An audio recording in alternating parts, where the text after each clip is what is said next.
کے 5 رکنی بینچ نے جن درخواستوں پر فیصلہ دیا وہ ناقابل سماعت تھی۔ اس پر مزید تفصیلات جاننے کے لیے ہم نے رابطہ کیا ہے نمائندہ K21 نیوز ضمیر حسین ضمیر سے۔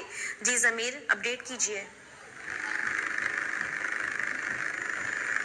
ضمیر، آپ ہمیں سن سکتے ہیں؟ بالکل، سپریم کورٹ آف پاکستان میں آج وزارت دفاع نے سپریم کورٹ کا فوجی عدالتوں میں سویلینز کا ٹرائل روکنے کا فیصلہ جو ہے وہ چیلنج کر دیا ہے، اور وزارت دفاع نے آرمی تنصیبات پر حملوں کے ملزمان کا ٹرائل فوجی عدالتوں میں نہ کرنے کا فیصلہ کل عدم قرار دینے کی استدعا کر دی ہے، جبکہ آفیشیل سیکرٹ ایکٹ کی کل عدم قرار دی گئی دفعات بھی بحال کرنے کی درخواست میں استدعا کی گئی ہے، اور درخواست میں یہ بھی کہا گیا ہے کہ آرمی ایکٹ کی کل عدم قرار دی گئی دفعہ 59/4 بھی جو ہے وہ بحال کی جائے۔